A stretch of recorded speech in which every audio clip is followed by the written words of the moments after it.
This is Louise Zimmer with another story from our pioneer past.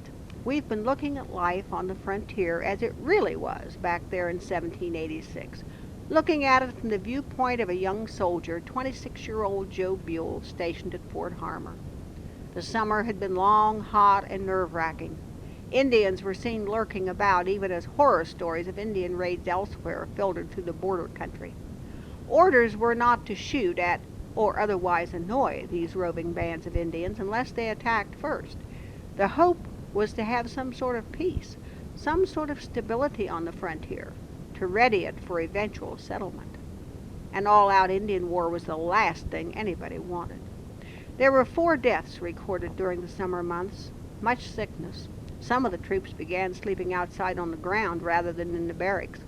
Unhealthy in the barracks, Joe noted in his journal. Food supplies were growing short. The garden was about picked over except for the corn, and even the game seemed to be growing scarce. Then good news on the 25th of July. Scouts brought back word that a drove of cattle had arrived at Fort Pitt, soon to be on the way to Fort Harmar, who of course had no cattle herds of their own. Joe never mentions chickens, geese, or any other domestic creatures. Evidently the menu had been limited to whatever the garden and the forest provided. He does mention dogs frequently, however, and not always complimentary either.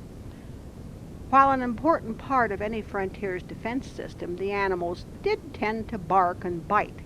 I remember when Ohio Company shareholder John May was at Fort Pitt, he wrote with great annoyance that he did believe there were at least 9 dogs for every man in Fort Pitt, and the dogs barked and the men caroused all night. Well, there was a bit more discipline than that at Fort Harmar. However, and finally Lieutenant Pratt arrived with 10 head of cattle. Just when it looked as if life might get a little easier, a friendly Indian, at least they thought he was friendly. Later events would indicate differently. Anyway, about the last of August, this fellow, known to the soldiers as Captain Tunis, arrived at the fort with the word that there was a major Indian attack in the works. The warriors were gathering and might descend upon the fort at any minute. A state of organized panic ensued.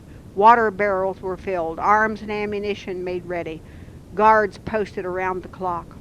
All hands are employed, and we are making ready to receive them, Joe recorded. We have lined our bastions, that is, reinforced the walls, and cleared all weeds and brush within 100 yards of the garrison. Sadly enough, this clearing of brush included what was left of the garden.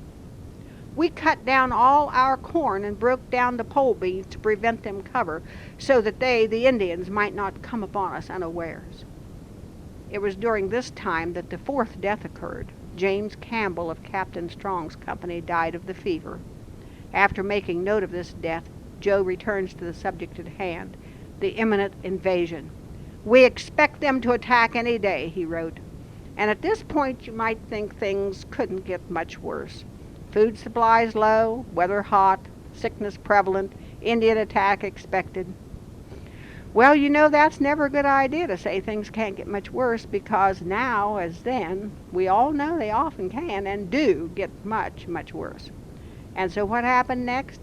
Well, by now it's September, and Joe Buell makes this entry in his journal.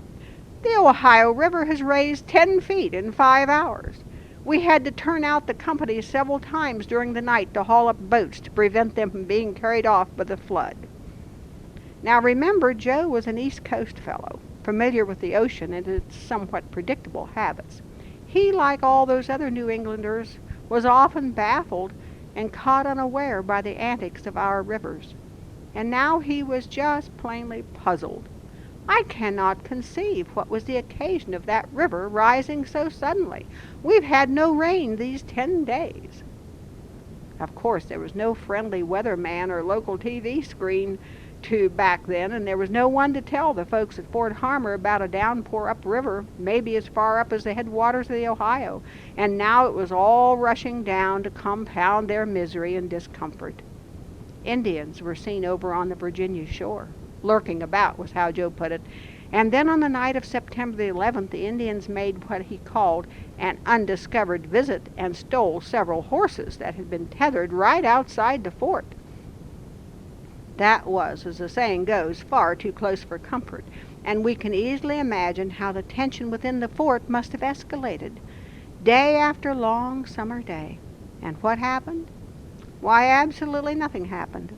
Just those hours and hours of anxiety and watchfulness going on and on.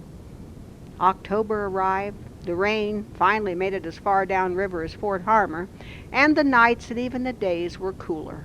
Friendly Indians had come into the fort to trade, and they brought no more bad news of imminent uprisings or other trouble. The soldiers began to prepare the fort for winter. Joe writes, "We finished building chimneys. We began to lay our floors. We finished shingling our barracks." More good news. Maybe Ewing, or it could be spelled Hewling. I'm not sure. I've seen it without the H and with it. But anyway, this trader, whose name was either Hewling or Ewing, arrived with supplies. And the supplies included flour and whiskey. What more could a man want, Joe must have thought, and he must have relaxed just a little too much, because his notes for November the 5th read like this: "This day I had almost been killed by accident. As we were going into the garrison, a little boy came up and caught hold of a soldier's musket, which was in the rear of me, and snapped it. It went off and just cleared my body by a very narrow escape. I felt the wind of it." Now this brings up another point. A little boy? Yes, there were women and children at Fort Harmon. History records that the first families of the Marietta settlement arrived in August of 1788, after Putnam and his men's arrival in April.